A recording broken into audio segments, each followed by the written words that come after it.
In today's video, I will share with you 3 tips that you can use in the current housing market where the buying demand has gone down, but there's still a lot of sellers out there.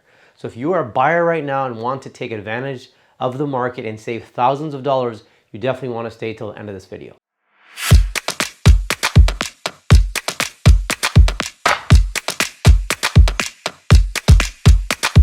Markets will always dictate buying and selling decisions. This is how it's been forever. So you must educate yourself on what kind of market we're in right now in order to adjust your strategy. And there's always opportunities to be made in every kind of marketing cycle. Right now, we are in a declining market with the luxury market seeing about a 30% decline in home prices. Luxury market is defined as the top 2% tier in any market. For example, here in the city of Hayward, you'll say the luxury market is homes that are 1.6 million or above. Those homes are seeing declining values. Now, this is not applied to every single market, but it's happening in a lot of markets across the country. So you definitely want to know your numbers right now. And if you haven't talked to a loan officer, talk to one today. And if you also haven't watched this video up top, watch it now after this video because it'll tell you if this market is a good fit for you or not. So now let's get to what we're supposed to be talking about, which are the 3 tips that you should be using right now to buy a home to save you thousands of dollars. Tip number 1, rate buy down. And I abbreviated it in parentheses right there, the 2-1 buy down.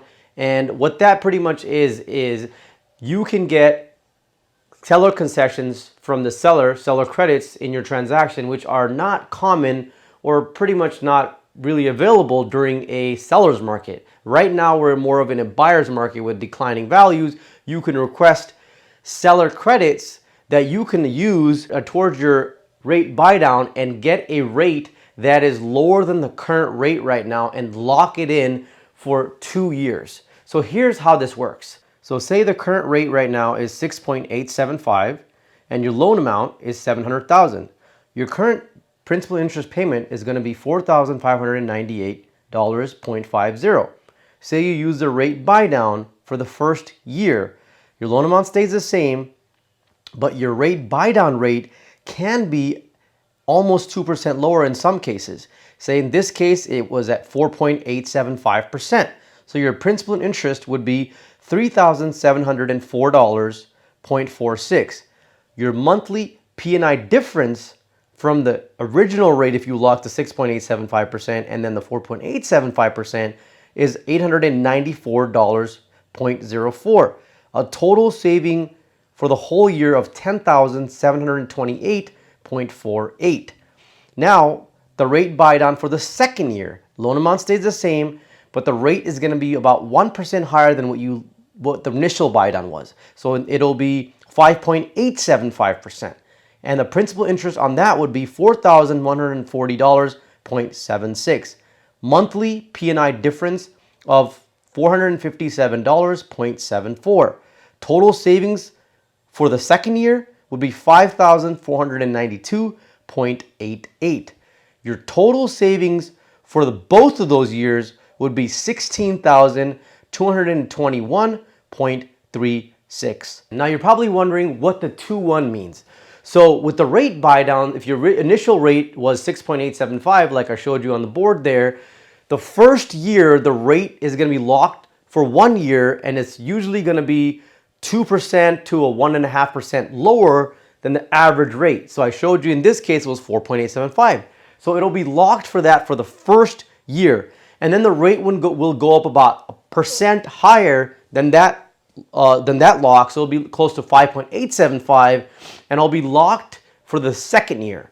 And then what happens the third year? The third year, your mortgage rate will adjust back to the original rate. Now you're probably wondering, what's the point here? Well, the point here is that you're using seller concessions to get this rate buy down, to save this money, to lower your payment for the first 2 years in hopes of the rates coming down and then you refinancing if the rates come down. So it provides you that buffer, and you're able to get this benefit by using seller concessions, money from the seller. So say the rates don't come down, well, then you're already locked into the original 6.875. That'll be locked for 30 years. But since these programs don't have prepayment penalties, you can always refinance. But you definitely want to talk to a loan professional to know how much down you're putting in the house, if it's a 20% or 10%, and then they can give you a scenario. What would happen if you lock this 2-1 buy down situation on the second year or the third year? What would happen if you refi?